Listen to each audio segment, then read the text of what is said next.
ସେମିତି ଇଏ ଆଉ ଗୋଟେ ଜନର ଯୋଉଟା ମାଟିର କଥା କୁହାଯାଉଛି, ପରିବାର, ସମ୍ପର୍କ, ଆପଣଙ୍କର କ'ଣ କୁହାଯିବ, ମାନେ ଯୋଉଟା ସେ ରାଜନୀତି, ଧର୍ମ, ଏ ସବୁ କଥାର ଗୋଟେ ମିଶ୍ରଣରେ ଘଟଣାଟା ଘଟୁଛି। ଯେମିତି କହିଲି ଏଥିରେ ଅର୍ଥନୀତି, ରାଜନୀତି, ସେମିତି ଧର୍ମନୀତିରେ ମୁଁ ଗୋଟେ ପ୍ରତୀକ ହିସାବରେ ଏଥିରେ ଚରିତ୍ରଟା ଅଛି। ସେ ପ୍ରଯୋଜକ ଏବଂ ସେ ଅଭିନେତା ମଧ୍ୟ, ମାନେ ମୁଖ୍ୟ ଅଭିନେତା ବା ହିରୋ ଯାହା କୁହାଯିବ, ତାଙ୍କ ସାଙ୍ଗରେ ଗୋଟେ ପରିବେଷ୍ଟନୀ ଭିତରେ ସେ ଅଛନ୍ତି ବହୁ ଏକ୍ସପିରିଏନ୍ସଡ ଟେକ୍ନିସିଆନ୍ସ ଆଣ୍ଡ ଆର୍ଟିଷ୍ଟ ମାନଙ୍କ ସାଙ୍ଗରେ। କିନ୍ତୁ ସେ କଣ୍ଟେଣ୍ଟଟା ଗୋଟେ ମାନେ କ'ଣ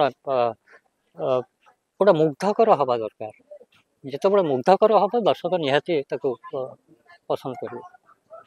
ଆମେ ଏକ୍ସପେରିମେଣ୍ଟେସନରେ ବର୍ତ୍ତମାନ ଚାଲିଛେ, ଗୋଟେ ଯେଉଁ କପି ପେଷ୍ଟ ହେଉଥିଲା ତାକୁ ସବୁ ଦୂରେଇକିରି ଆମ ନିଜସ୍ୱ କାହାଣୀ, ନିଜସ୍ୱ ତଥ୍ୟ ଆମେ ଦେବା ପାଇଁ ଚେଷ୍ଟା କରୁଛେ। ଆପଣଙ୍କ ଅଭିନୟରେ ସମସ୍ତଙ୍କ ହୃଦୟରେ ଛାପ ଛାଡ଼ି ଆସିଛନ୍ତି ଅନେକ ଫିଲ୍ମରେ। ତ ଏବେ ଗୋଟେ ଫିଲ୍ମ ଚାଲିଛି ଲାଡୋ, ଯୋଉଟାକୁ ନେଇକି ଏବେ ସମସ୍ତେ ସସ୍ପେନ୍ସରେ ଅଛନ୍ତି, କାରଣ ଆମେ ଖାଲି ସୁଟିଂ ସେଟ୍ରେ କୁରାଢ଼ୀ କୋଦାଳ ଏଗୁଡ଼ା ସବୁ ଦେଖିକି ଡରିଗଲୁଣି। କ'ଣ ରହିଛି ଲାଡୋର ଭୂମିକା ଆପଣଙ୍କର କ'ଣ? ଦେଖନ୍ତୁ, ମାନେ ସସ୍ପେନ୍ସ ଯେଉଁ କଥାଟା, ସେଇଟା ଅଭିନୟ କରୁଥିବା ଅବସ୍ଥାରେ ବି ରହୁଛି ଆମର। ସେଇଟା କମ୍ପ୍ଲିଟ୍ ହେଲା ପରେ ସବୁ କଥାଟାର ତାର ଆସିବ ଆମ ପାଖରେ, ସତ୍ୟଟା ଠିକ୍ ପ୍ରକାଶିତ ହେବ। ତ ଯେମିତି ଭିନ୍ନ ଭିନ୍ନ ଜନରର ହେଉଛି ସିନେମା, ସେମିତି ଇଏ ଆଉ ଗୋଟେ ଜନର ଯୋଉଟା ମାଟିର କଥା କୁହାଯାଉଛି, ପରିବାର, ସମ୍ପର୍କ, ଆପଣଙ୍କର କ'ଣ କୁହାଯିବ, ମାନେ ଯୋଉଟା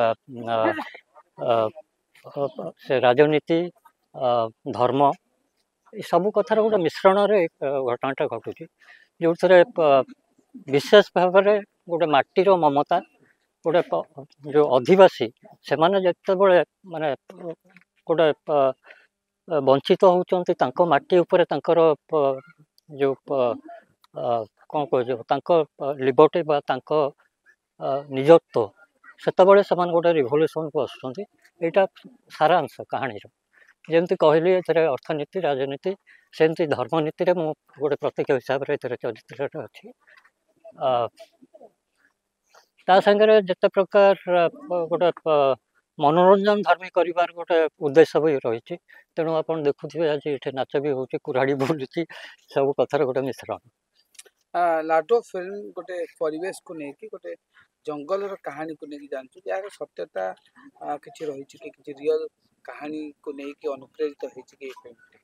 ଦେଖନ୍ତୁ, ରିଆଲିଟି ସବୁ ଗୁଡ଼ାକ ଗୋଟେ ରିଆକ୍ସନର ଆକ୍ସନ୍, ରିଆକ୍ସନ୍ କେବେଠୁ ହେଇସାରିଛି, ଆମେ ଗୋଟେ ରିଆକ୍ସନର ଆକ୍ସନରେ କରୁଛେ।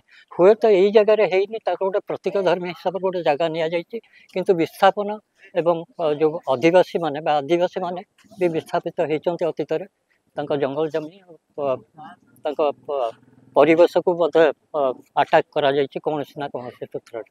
ଏଠି ଯେଉଁ ହିରୋ ରହିଛନ୍ତି ସେ ପ୍ରଥମ କରିକି ଆକ୍ଟିଂ କରୁଛନ୍ତି, ତ ତାଙ୍କ ସହିତ ଯେଉଁ ରହିଛି ଆପଣଙ୍କର ଆକ୍ଟିଂ କେମିତି ସେୟାରିଂ କରିଥିଲେ ସେଟା?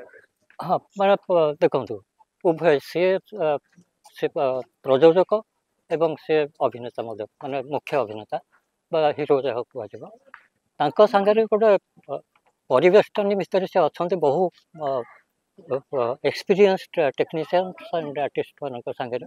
ସେ ଗୋଟେ ରେସିପ୍ରୋକେସନରେ ହେଉଛି, ମାନେ ଦିଆ ନିଆ ପ୍ରୋସେସରେ, ଏବଂ ଭଲ ଲାଗୁଛି ବି, ଆଉ ଗୋଟେ ଅଭିଜ୍ଞତା।